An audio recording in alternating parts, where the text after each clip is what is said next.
السلام علیکم ورحمۃ اللہ وبرکاتہ۔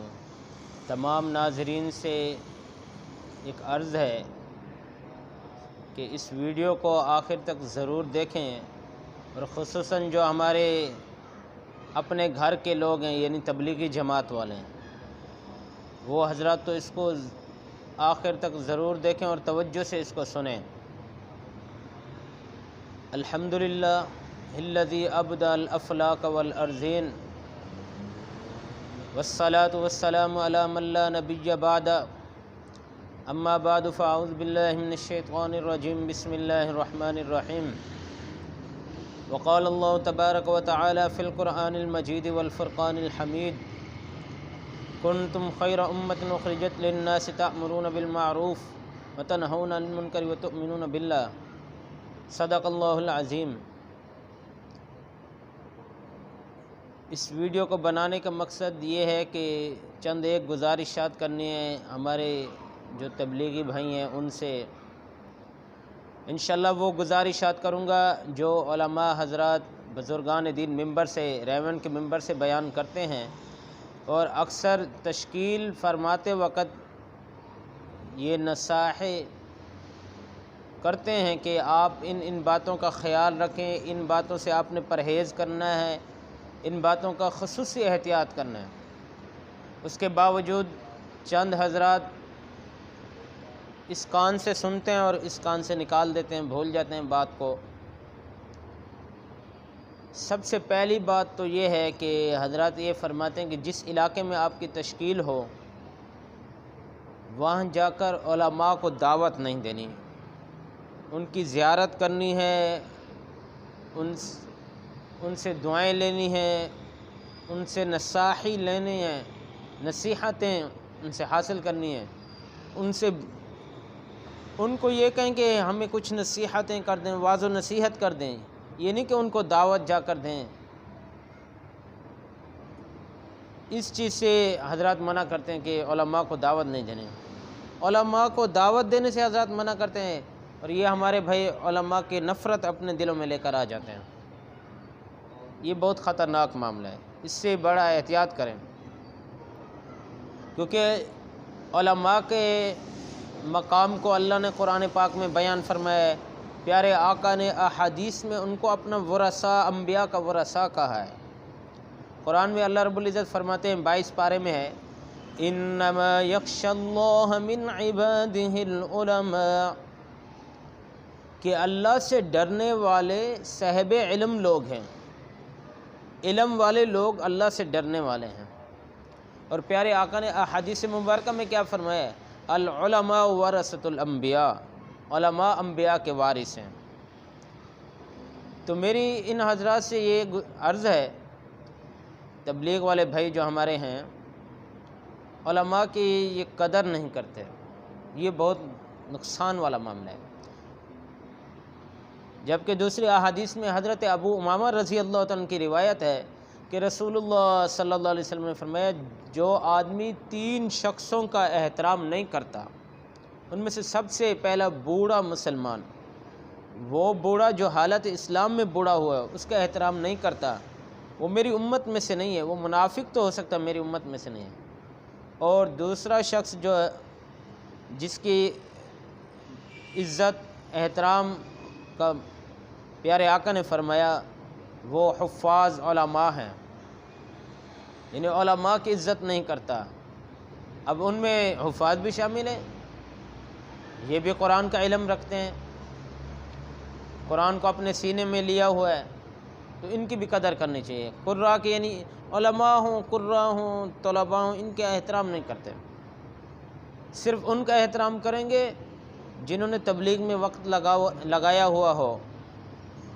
لیکن جو اب سب تو تبلیغ میں نہیں جا سکتے، اب سارے صحابہ جہاد میں نہیں جاتے تھے، سارے صحابہ تبلیغ کے لیے نہیں نکلتے تھے، دین کی دعوت کے لیے نہیں نکلتے تھے، کچھ پیچھے بھی ہوتے تھے جو پیچھے بھی دین کا کام کرتے رہے ہیں۔ اب علماء سارے تبلیغ میں نکل پڑے ہیں تو پیچھے طلباء کو، مدارس کو، ان کو، مساجد کو کون سنبھالے گا؟ اب وقتاً فوقتاً یہ نہیں کہ علماء وقت نہ لگائیں، علماء کو جیسے ٹائم ملے وہ بھی اللہ کے راستے میں وقت لگائیں، لیکن وہ جو اتنا وقت لگا چکے ہیں، 10 سال لگا چکے ہیں، کافی عرصے سے پڑھا رہے ہیں۔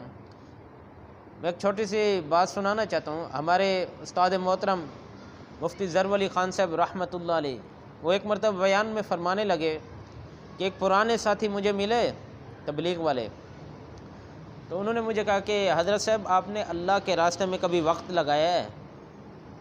بھائی حضرات یہ ممبر سے بار بار 1000 بار بیان کر چکے کہ علماء کو دعوت نہ دو۔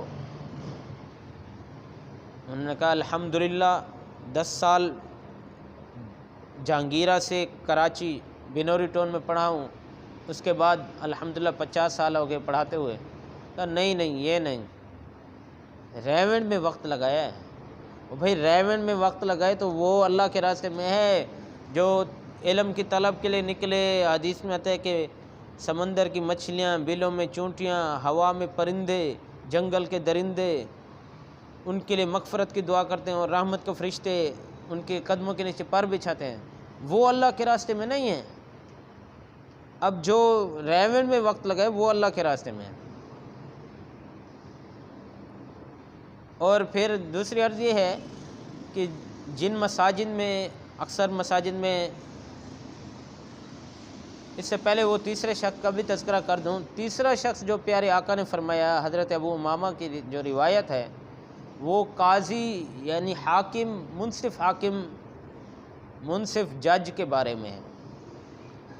اب اکثر علماء قاضی بھی ہوتے ہیں، علم کا درجہ الگ، قاضی ہونے کا مقام الگ، تو پھر علماء کی کس قدر کرنی چاہیے۔ آج کل دنیا دار طبقہ جو ہے وہ ہمارے شیخ،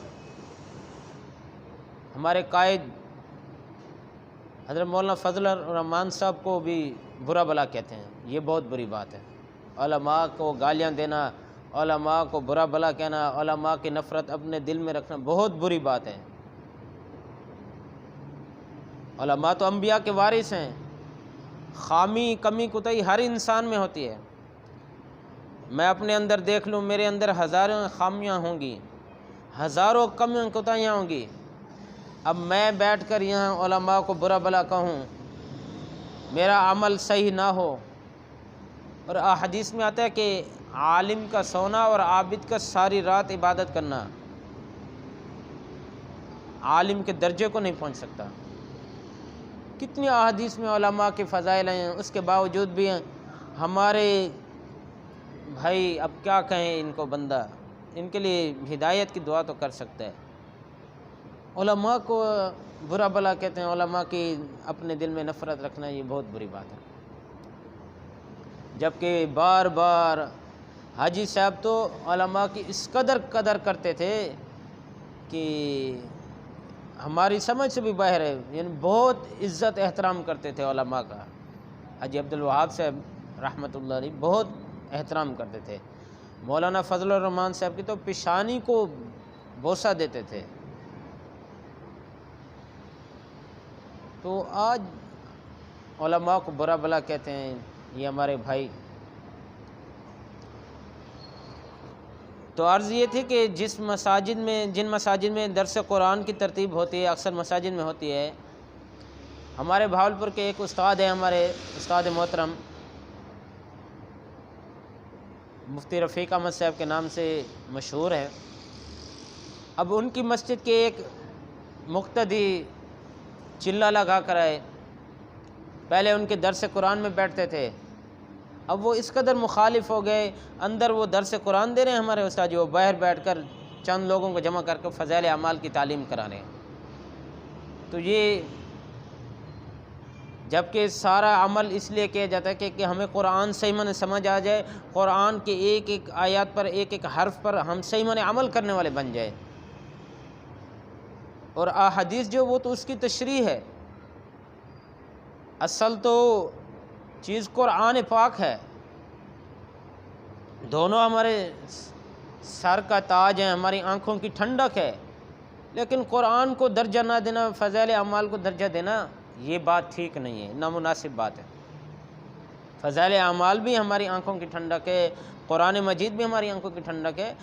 ہاں یہ آپ کر سکتے ہو کہ وہاں کے عالم صاحب کو، امام صاحب کو، کہ حضرت صاحب اگر آپ درس قرآن دوسرے ٹائم میں دے دیں، یا ہم تعلیم دوسرے ٹائم میں کرا دیں گے، آپ درس قرآن دیں۔ علماء منع نہیں کریں گے، لیکن علماء کا اپنے دل میں بغض رکھنا، کینہ رکھنا، کوئی بھی ہو، وہ چاہے تبلیغ والا ہو، دنیا کا کوئی بھی انسان ہے، علماء کے اپنے دل میں، حدیث میں آتا ہے کہ اللہ رب العزت، حدیث قدسی ہے، اللہ رب العزت فرماتے ہیں کہ جو شخص میرے کسی ولی سے بغض، دشمنی رکھتا ہے، اس سے میرا جنگ کا اعلان ہے۔ تو علماء تو اللہ کے ولی بھی ہوتے ہیں، علم کا درجہ بھی ہے، ولایت کا درجہ بھی ہے۔ سب علماء ایک جیسے نہیں ہوتے، ہر انسان میں جیسے بعض کا بعض پر بڑی فضیلت ہے، جیسے اللہ نے قرآن میں انبیاء کا درجہ بیان کیا ہے، تلک الرسل فضلنا بعضهم علی بعض، کہ ہم نے بعض رسولوں کو بعض پر فضیلت دی ہے۔ اسی طرح علماء کو، بعض علماء پر فضیلت ہے۔ اب ایک عالم کی غلطی یا کمی کوتاہی کو دیکھ کر اب سب پر قاعدہ کلیہ لگا دینا، یہ اچھی بات نہیں ہے۔ اور ایک اور یہ عرض کرنی ہے کہ جہاں بھی تشکیل ہو، وہاں کے جو حضرات علماء کرام یا بزرگان دین سمجھا کر بھیجتے ہیں کہ یہ کام کرنے، ان کام سے احتیاط کرنا ہے۔ ایک دو بزرگ ملے، انہوں نے فرمایا کہ یہ جماعت والے جاتے ہیں، کھاتے ہیں، پیتے ہیں، سو جاتے ہیں، بڑے بڑے ٹچ موبائل رکھے ہوئے، موبائل چلاتے ہیں۔ اکثر جو نوجوان پہلی مرتبہ جاتے ہیں تو وہ اس طرح کرتے ہیں۔ اب دیکھنے والا وہ یہ سمجھے گا کہ تبلیغی جماعت والے بس یہی کام کرتے ہیں، تو اس چیز سے بھی احتیاط کیا جائے۔ اور ایک بزرگ فرمانے لگے، وہاں اندر بیان ہو رہا ہوتا ہے ممبر پر، اور یہ باہر بازاروں میں چکر لگا رہے ہوتے ہیں، بازاروں میں گھوم رہے ہوتے ہیں، اور کوئی کام بیٹھا ہوتا ہے، کوئی چائے پی رہا ہوتا ہے، کوئی کیا کر رہا ہوتا ہے۔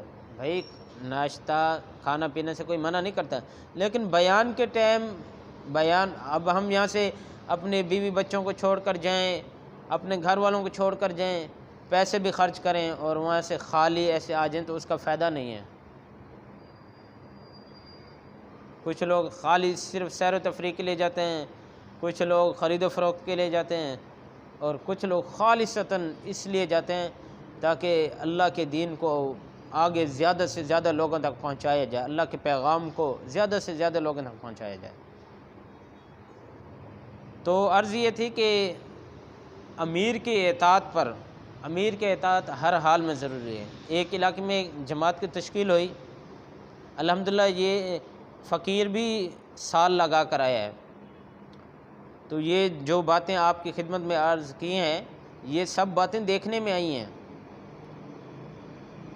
تو جماعت کی تشکیل ہوئی تو وہاں پر ایک ساتھی، اس لیے حضرات فرماتے ہیں جہاں بھی جائیں 2 آدمی اکٹھے جائیں، ایک نہ جائے۔ ایک ساتھی رات کو اٹھا تقاضے کے لیے، قضائے حاجت کے لیے، جب وہ باہر گیا، ایک تو اس نے سر پہ ٹوپی نہیں پہنی ہوئی تھی، اس کا گریبان بھی کھلا ہوا تھا، اور وہاں جا کر قضائے حاجت کے لیے بیٹھا تو وہاں گاؤں کی عورتیں بیٹھی ہوئی تھیں۔ اب انہوں نے شور کر دیا کہ چور چور، علاقہ والوں نے پکڑ کر اس کی خوب خدمت کی۔ خدمت تو آپ سمجھ گئے ہوں گے۔ اس نے کہا میں مسجد سے آیا ہوں۔ اب مسجد میں سے کوئی ایک ساتھی اٹھا، اس نے دیکھا کہ مسجد کا دروازہ کھلا ہوا ہے، کوئی اندر آ نہ جائے، اس نے کنڈی لگا دی۔ اب جب وہ مسجد کے دروازے پر، گیٹ پر لے کر آئے تو انہوں نے دیکھا کنڈی لگی ہے۔ انہوں نے کہا اچھا ایک چوری پھر سر نہ زوری، جھوٹ بھی بولتا ہے۔ انہوں نے پھر مارا۔ اس لیے حضرات فرماتے ہیں 2 ساتھی جائیں، 2 میں امیر صاحب کی اطاعت میں جس قدر اللہ نے خیر رکھی ہے، بزرگوں کی بات میں جس قدر اللہ نے خیر رکھی ہے، پیارے آقا کے احادیث کا مفہوم ہے، پیارے آقا نے فرمایا جس نے امیر کی اطاعت کی، امیر چاہے مرتبے میں آپ سے چھوٹا ہو، کسی بھی قدر، لیکن امیر ہے آپ کا، اس نے میری اطاعت کی، اور جس نے میری اطاعت کی اس نے اللہ کی اطاعت کی۔ تو امیر کی اطاعت بہت ضروری ہے، اور موبائل سے بہت پرہیز کیا جائے، موبائل سے بہت احتیاط کریں۔ موبائل کے بہت نقصانات ہیں، آپ جانتے ہیں۔ موبائل اس لیے حضرات بھی ممبر سے بیان کرتے ہیں کہ ٹچ موبائل، وہ تو کہتے ہیں کوئی بھی موبائل نہ لے آؤ، پھر وقت آپ کا اچھا لگے گا۔ تو اللہ رب العزت سے دعا ہے کہ جو کچھ کہا گیا سنا گیا اللہ تعالیٰ سب سے پہلے مجھے عمل کرنے کی توفیق عطا فرمائے، اور پھر سننے والے ناظرین کو عمل کرنے کی توفیق عطا فرمائے۔ وآخر دعوانا الحمدللہ رب العالمین۔